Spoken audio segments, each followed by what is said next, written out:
Lori here. I'm back for another video. So I did this in the summer, so I decided to do it again, and I just asked on a couple of different platforms, what are some book recommendations you want me to give you for the fall months? So I have about 20 prompts for you guys, and I'm just going to give you guys a couple of books that I've read recently or just read in the past. There might be one or two that is currently on my TBR, but I'm just going to give you guys some book recommendations. All of these books were pulled and they have like a spooky connotation or a spooky prompt. And I hope you guys like this video. So let's get into it. A prompt that I pulled was, let's go back to the tippy top, is a book that has demons in it. I will be very honest, I don't read a lot of demon books, but I'm going to try to not give like the Shadowhunter answer because it can probably fit a lot of these, but I'm going to go hunt for a book that has demons in it.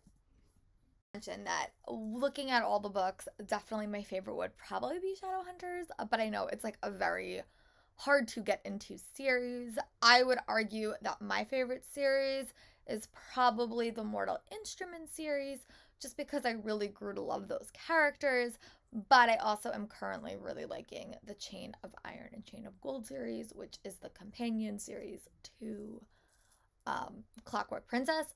But if you want another option, I'm going to talk about Slayer by Kiersten White.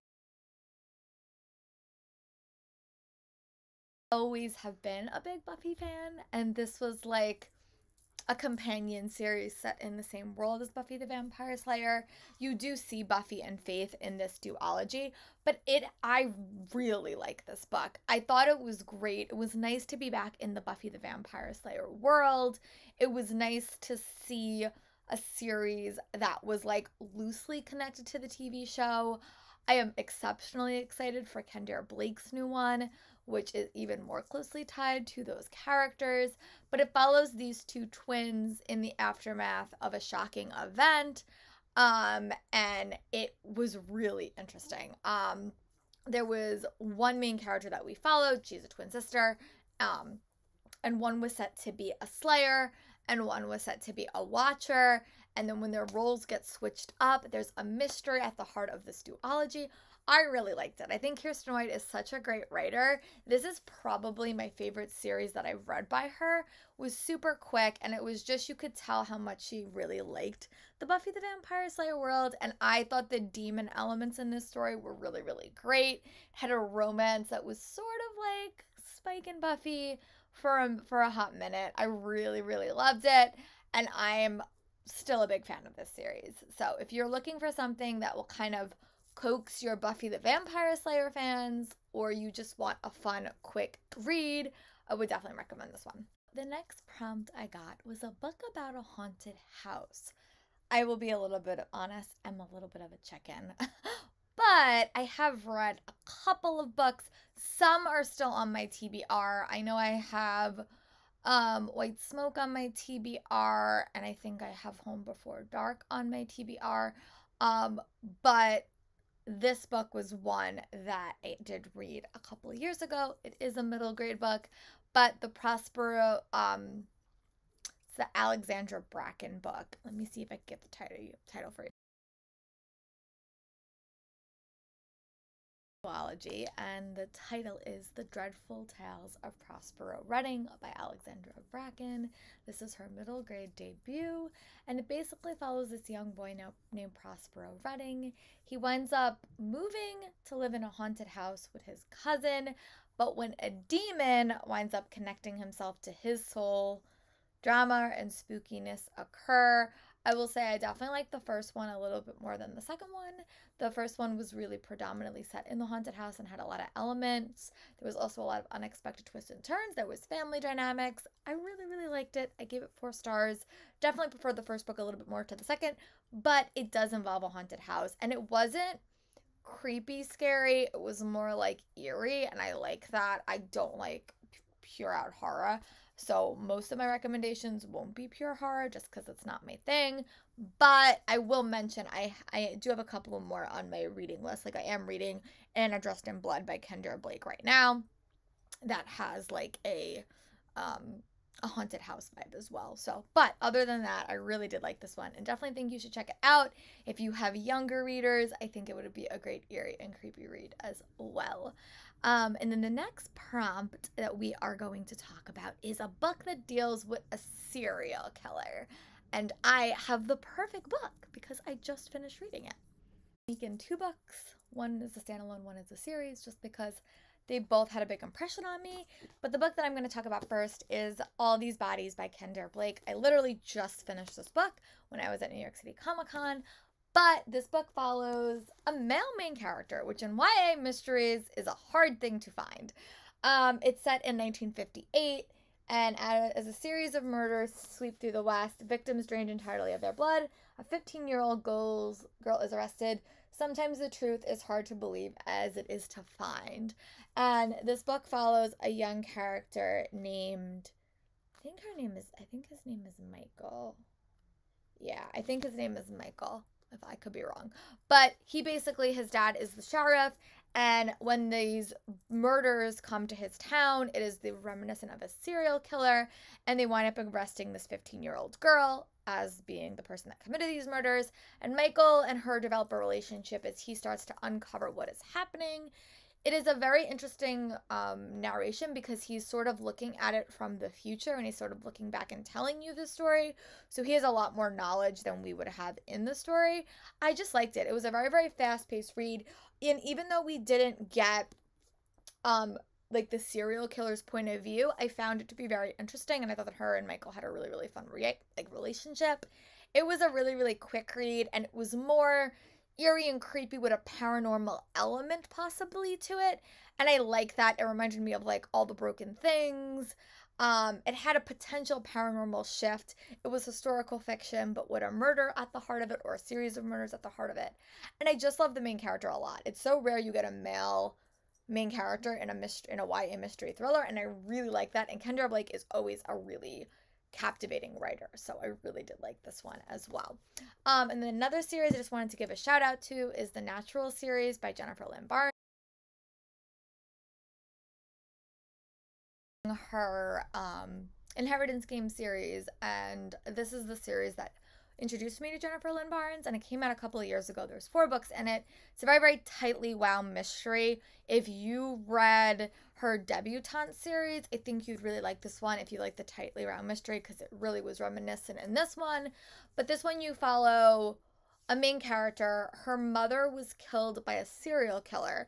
But she also is an FBI profiler, and she kind of gets inducted into this program with these other 4 to 5 kids. They all have different specialties, and they use their talents in this undercover program to solve murder mysteries. And the first one, they all really follow some sort of murder or mystery, but the first one, and most of them, have to do with serial killers. And you follow these 4 kids as they sort of hunt down these serial killers or these murderers in general. Every book sort of connects to one of the characters more closely, but there is a full story as all 4 books develop. So by the end, you'll have a full storyline. So I definitely recommend, if you're going to embark on this series, to read it really, really close together, because that last book, which I think is called Bad Blood, will have like a bit more impact if you read them really, really close together. I actually do really want to reread this series in the future. I might even get the audiobooks, because I love this series. It was one of my favorites. It was why I like Jennifer Lynn Barnes. She's also a trained psychologist, so I felt like all of her psychology background really infused these characters. They were really unique and really different, and I loved all the characters in the story, even though we get one main point of view. It was a fun series, and if you're looking for a fun serial killer read, and you also do get chapters from the murderer and the serial killers throughout this whole series. So you get like these like you chapters that are talking to you as the serial killer, which was really eerie and really creepy, putting yourself in the head of the serial killer, but also then trying to track down how to stop him. So again, very, very good series, a longer series, but one that I would definitely recommend you check out. Is a book about sirens, and I actually have 2 recommendations. They're both duologies, but let's get into it. I do have a couple of these on my TBR as well, so it's probably possible that you may see a few more recommendations before the end of the year. But I do want to talk about All the Tides in Fate by Adeline Grace. So this book was one that I really liked. It basically followed this girl, and she is the crowned princess, but when her magic doesn't come when it's expected to, she's sort of set on an adventure to sort of get her magic back, and she winds up encountering someone she's not expecting in that adventure. And then the sequel is very much like an artifact adventure, and there's a romance that kind of goes throughout. You meet a lot of side characters. It was very much like an adventure story, but it also was a different take on sirens, and I liked it. I thought the magic system that was built was really, really fun and different and unique, and it was one that I was really easy to follow. I also did like the romance, and I also did like all the side characters. I think I probably like book 2 a little bit more because I did like the artifact adventuring and the artifact hunting. But other than that, it was a very, very strong book, and I'm excited to see what Adeline Grace is working on next. And then the next book I'm going to talk about is not a shock to anyone. It is Daughter of the Siren Queen, but you have to read Daughter of the Pirate King first. But I really did like the second book as well. Again, the development of the world in this story. I think Trisha Levasseur does really good world building in really, really short books, and I did like it. I thought, again, the romance was really, really fun. I love the new siren world that was built and that we were introduced to, and it was a fun read. Like, it was very, very quick paced. I think I read it really, really quickly, and I just overall liked the duology. The first book, Daughter of the Pirate Queen, does inch on sirens, but at the very end it becomes really obvious where the book's gonna go. But other than that, I really did like the second book. I think I liked the first book a little bit more, but it was definitely worth the read. And the next prompt we are going to chat about is a book with artificial intelligences. So this one's not going to be a shock to anyone. I don't even need to do a cut. I know the book I'm going to choose, and that is Illuminati. Artificial intelligence books sort of terrify me. I'll be very, very honest. I don't read a lot of horror. These virtual reality and AI books really, really scare me. And I sort of blame Illuminati because it was traumatizing watching what Aiden did in that book, and then also seeing him sort of progress throughout the whole series, including the Memento ebook that came out. I think it's now published for everyone, so you can buy it. But that book was disturbing to me. I think I read it 2 to 3 times. But it's a very disturbing read, but also just such a fast-paced story. It's also a very unique story structure. I would definitely recommend the audiobook for that one, or the physical copy. Don't get it on your Kindle because you really need to really experience that book. But I would even recommend getting a physical copy and then just listening along, because the audiobook is the full cast and it's just so engaging and so fun. But for those that don't know, if you've been living under a rock, which you might have been, this is a trilogy, and every book is sort of found through case documents and emails and found documents.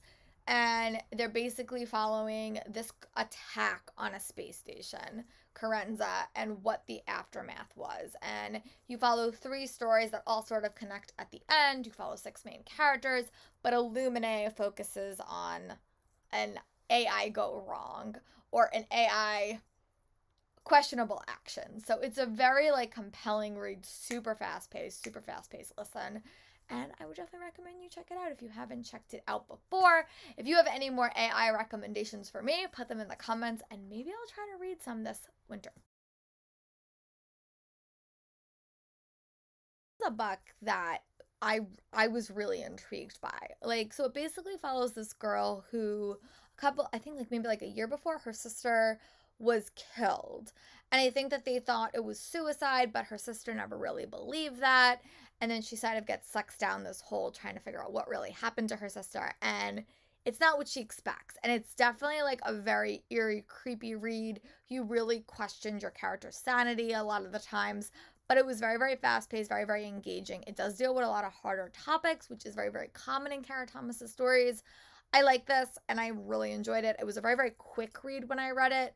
I think I was on a blog tour for it, if I'm remembering correctly. But it was a very, very quick read, and I really, really liked it. So that's the only book that really stood out to me from my list that I was pulling from, but definitely go check it out. And I think I'm going to split this video into 2 parts because it will be like 20 minutes. But the last book we're going to talk about or prompt is witches. I am a very, very bad witch book lover because I collect them all and then I never read them. So I'm trying to get better at that. I'd say it every single fall and I just don't have enough time. So I'm trying to break out of my comfort zone and read witch books more during the year. But the book that stood out to me this year that I've read so far is Nature of Witches by Rachel Griffins. This book is a nice balance between being a witch story, but also being a climate change story. So you basically follow this girl named Clara, and in this society, every season has a series of witches. So their powers sort of come and go with the seasons, and Clara is an ever witch. So her powers change with every single season. But it also makes her incredibly powerful, and her powers are incredibly dangerous because whenever she gets emotionally invested to someone, she inadvertently kills them. She has killed her parents and her best friend, so she is in a very grief-stricken spot. She's very, very isolated, can't be around many, many people. Now at the start of this book, there's a lot of climate change issues that is coming up because these witches, the witches that can control a winter storm, are seeing winter storms in the summer, and they don't have the magic. So it's very much a talk about climate change, but it is also a lot about grief. The magic system was really interesting. It's also set over the course of a year, so you could see Clara grow and change. I love this book. I give this book 4.75 stars. I have seen some reviews say that she's a hard character to like, and it is very much that way. It's hard being in her head a lot because she is dealing a lot with grief. But the magic system was a standout, and I definitely thought it was a very, very impactful story about grief. So I would definitely recommend this one if you're looking for a new witch story. It definitely captured my heart. And I hope you guys stick around for next week's follow-up part where I talk about a little bit more fun prompts that just sort of popped up in the TBR and Beyond reading group where I pulled those questions from. So I'll talk to you guys later for my next video. Comment below what are some books you think I should read this spooky season, and I'll talk to you guys for my next video. Bye, friends.